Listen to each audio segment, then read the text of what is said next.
siksikan, punuan, mahabang pila at ilang oras na paghihintay. Ganito ang karaniwang kwento ng araw-araw na balakid ng mga pasahero at biyahero sa Metro Manila. Ayon sa mga ulat, ang Metro Manila ay kabilang sa pinakamataong lungsod sa buong mundo pagdating sa trapiko. Sa bawat taon, umaabot sa 78 oras ang nasasayang ng bawat motorista sa pagbubuno sa kalsada. Sabi nila, ang mga tsuper daw ay hari ng kalsada. Walang sawang nagdadala ng libu-libong Pilipino sa kanilang paroroonan. Ang mga bus na tiniguri ang higante ng lansangan. Subalit, paano kung sa panahon ng pagmamadali, hindi mo maasahan ang mga dambuhalang sasakyan na ito? Sa masikip na daan at alanganing panahon, may isang bagong bayani na tumutulong sa ordinaryong Pilipino. Ito ang angkas, ang bagong hari ng lansangan. Taong 2016 nang unang umarangkada ang angkas. Ito'y nagsimula bilang isang startup na itinatag ni George Rieca at Angela Tam. Parehong naniniwala na ang motorsiklo ang sagot sa problema ng transportasyon. Taong 2019 nang pansamantalang payagan ng gobyerno ang pilot testing ng motorcycle taxis sa ilalim ng Motorcycle Taxi Pilot Program. Dito, napatunayan ng angkas na kaya nilang magbigay ng ligtas, maayos at maaasahang serbisyo sa publiko.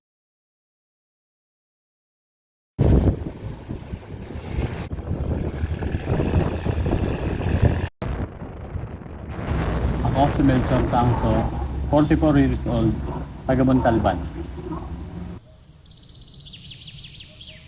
Nagsimula ako May 2017. 7 years na akong nag-aangkas. Masaya ako sa trabaho. Una-una wala akong boss or amo na kailangan kong pagpaalaman kung may mga gagawin ako. At sarili kong oras. Sa sarili kong oras, ako bumabiyahe. Depende kung anong oras ko gusto. Bumabiyahe ako 8 to 12 hours para makuha ko yung quota. Ang pag-iangkas rider kasi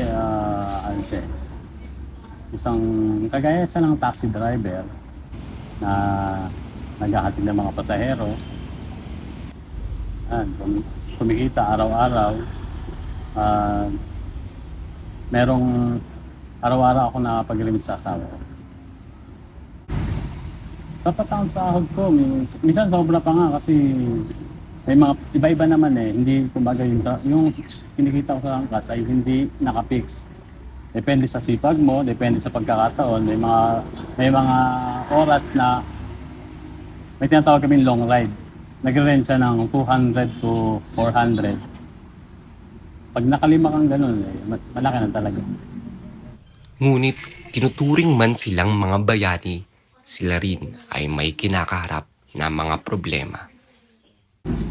Ang una kong pinoproblema bilang angkas rider kapag yung panahon ng tag-ulan. Kasi yun yung pinaka-hassle. Pinaghahandaan ko lang yung kabalian Pag alam kong tag-ulan na, naka-ready yung raincoat para sa akin at raincoat para sa pasahero.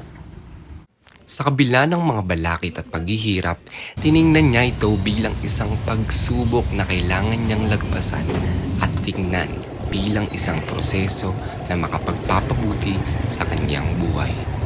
Una-una yung pamilya ko, mga anak ko, kailangan kong, bilang tatay yun talaga yung pinakauna kong tungkulin yung mag-provide. Kaya, sila yung motivation ko. Unang-una yung panalangin. Bawat araw na umaalis ako, nanalangin ako na ingatan ako, layo ako sa anumang pamakan. Ganoon din yung mga pasahero ko. Mas lalo kong hinihiling na ingatan ako pag may sakay na akong pasahero. Dumating man ang panahon ng tag-ulan at pakikipagsapalaran sa kalsada, nandyan palagi ang bukas na puno ng pag-asa at gabay na rin sa kanya ng poong may kapal. Hanggat kaya ko or hanggat walang ibang opportunity. Pero gaya ang sinabi ko, masaya ako sa pag-aangkas kaya hindi ko siya nakikitang kumbaga hindi ko nakita na hihinto ko. Kahit may ginagawa na akong iba, pwede ko pa rin magawa siya. Malaki ang naging importansya ng pagiging angkas rider sa lipunan. Dahil nga, lalo na sa panahon ngayon, sobrang traffic, kailangan ng mga tao ng mabilis na transportasyon para maihatid sila. Iba-iba kasi tao iba-ibang klase ng tao yung nasa labas. May mga estudyante, may mga nag-opisina, may personal na lakad na kailangan nila agad makarating. Importante sa akin yung pag-iangkas. Gawa nga ng unang-una, dito ko nakita na lampas sa minimum sahod yung kinikita namin. At saka, pakagaya kung hindi ako nag-graduate ng college, then may skills naman ako then at may lisensya kaya importante siya kasi siya yung naging source of income ko. Sabi nga nila, sa gitna ng masikip na trapiko at humahagibis na kalsada, naroon ang angkas. Sa bawat daan, may pangarap na sinasakyan. Sa bawat liko, may buhay na binabagtas. Kagaya ni Melchor Tangzo at iba pang mga bayaning angkas rider, sila ang daan ng pagbabago. Mula sa mabilis na biyahe, patungo sa mas ligtas at makabuluhang kinabukasan. Sa kalsada ng buhay, may trapiko mang nakakbay, ang angkas ay magpapatuloy kasabay mo sa paglalakbay.